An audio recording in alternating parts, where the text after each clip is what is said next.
সাংবিধানিক পদে থেকেই পুলিশকে অস্বীকার, রাজভবনের কর্মীদের বিস্ফোরক নির্দেশ দিলেন রাজ্যপাল। এবং আজই কলকাতায় ফিরছেন রাজ্যপাল। তার বিরুদ্ধে শ্লীলতাহানির অভিযোগ উঠেছিল এবং তারপর তিনি কেরল গিয়েছিলেন, তবে আজকে সন্ধ্যেতেই কলকাতায় ফিরছেন রাজ্যপাল। আমাদের সঙ্গে রয়েছেন প্রতিনিধি সোমরাজ।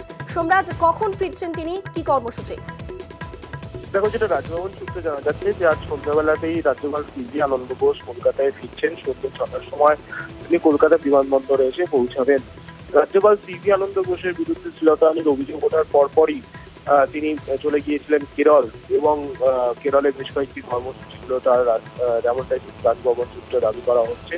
সেই কর্মসূচি শেষ করে তিনি আজকে সন্ধ্যাবেলাতেই কলকাতায় ফিরছেন এবং কলকাতায় আপাতত কয়েকদিন থাকবেন রাজ্যপাল সিভি আনন্দ বোস, তেমনটাই রাজ্যপালের সফরসূচি প্রস্তুত হয়েছে। বেশ,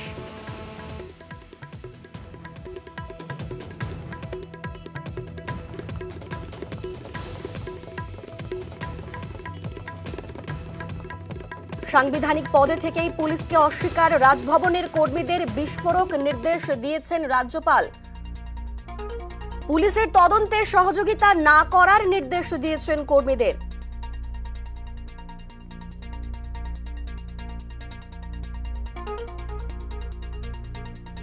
আমাদের সঙ্গে রয়েছেন তৃণমূল নেতা শান্তনু সেন। শান্তনু বাবু, রাজ্যপাল নির্দেশ দিয়েছেন পুলিশের তদন্তে সহযোগিতা না করার, অপরদিকে বিজেপি এই বিষয়ে বলছে যে পুরোটাই রাজ্যপালের জুডিসডিকশন, কি বলবেন আপনি?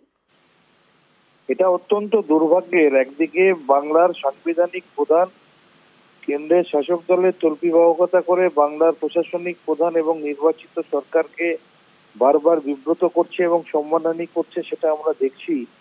অন্যদিকে স্বয়ং রাজ্যপাল যেখানে থাকেন, রাজ্য সরকারের টাকা খরচা করে সেই রাজভবনে যেখানে তার কর্মরতা অস্থায়ী কর্মী অল্প বয়সী মহিলাকে যৌন নির্যাতন করেন, সেই মহিলা যখন থানায় অভিযোগ করেন তখন তিনি ভয়ে পালিয়ে যান। তিনি তো বলছিলেন নির্বাচনের সময় তিনি নাকি বাংলায় মাটি কামড়ে থাকবেন, তাহলে কালকে নির্বাচন, তিনি হঠাৎ করে কোচি পালিয়ে গেলেন। ভয় না পেলে মানুষ পালিয়ে যায়?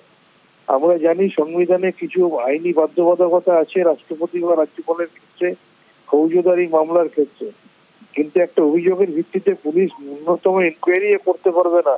তার জন্য হুইপ দিয়ে বলা হচ্ছে রাজভবনকে কেউ পুলিশকে সহযোগিতা করবে না। এত তার দাম্ভিকতা। তিনি বলছেন চন্দ্রিমা ভট্টাচার্যের মতো মন্ত্রীকে রাজভবনে ঢুকতে দেবো না। তিনি বলছেন যে চাইলে মুখ্যমন্ত্রীকেও রাজভবনে ঢুকতে দেবো না। এগুলো তো প্রমাণ করে যে তিনি অন্যায় করে ভয় পেয়েছেন এবং পালিয়ে গিয়ে তিনি এই ধরনের কথাগুলো বলে বিভ্রান্তি ছড়াচ্ছেন।